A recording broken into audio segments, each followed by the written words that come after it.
Hi, God, if I love, it's your girl Dahlia, and it's that time. It is Bible study time. Now, the Bible study, the scriptures that we're going to go over today, is going to be referring to gossip. You know, a lot of us gossip, and gossip is not a good thing to do, but it's not all the way too bad. You do have sort of good gossip, like say if you're having a party and you want people to spread the news, you know what I mean? That's a little positive way of putting a spin on positive gossip.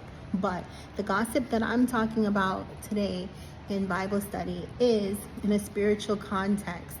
You know, it's often viewed negatively due to its potential to cause division, slander, and harm to individuals and communities. Now, this is a definition, with gossip. Gossip is a broad term that is defined in several different ways.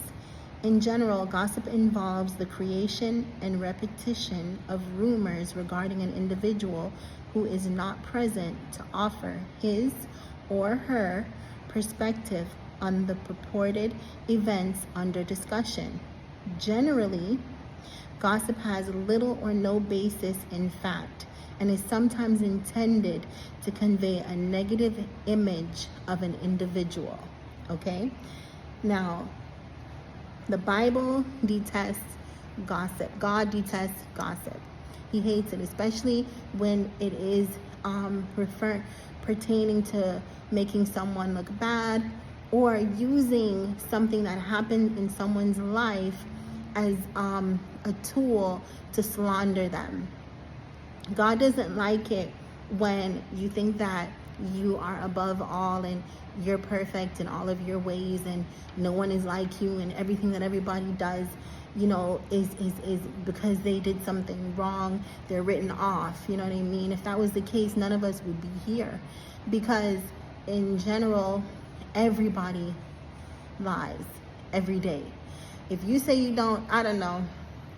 If you say you don't, that's not true. Either not lie when I'm saying that you lie on one another, but like you don't answer a call. You see someone calling you, you see the call, you don't answer it. You're not picking up, but you're not forthcoming with the truth because you do see the call, but you just choosing not to answer it. Certain things, you may not want to go to a party. So you may say, I'm going to be busy. You're not going to be doing anything.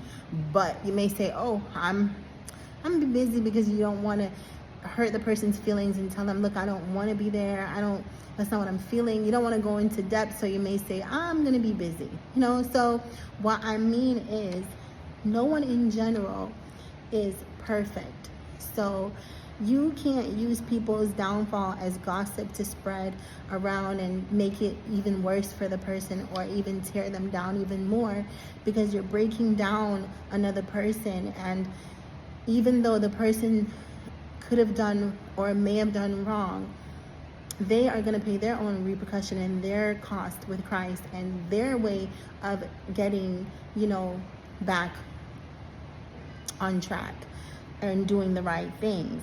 But you don't want to be caught up in being a person that is always negatively breaking someone down, because the Bible teaches that gossip can lead to misunderstandings, mistrust, and even hatred, as seen in the Bible, like with the Israelites. You know what I mean?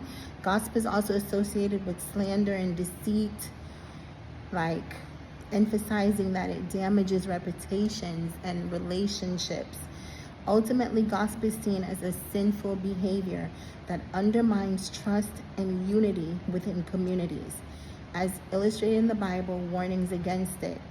Understanding the spiritual significance of gossip involves recognizing its impact on personal relationships and the broader community, because everything is a chain factor.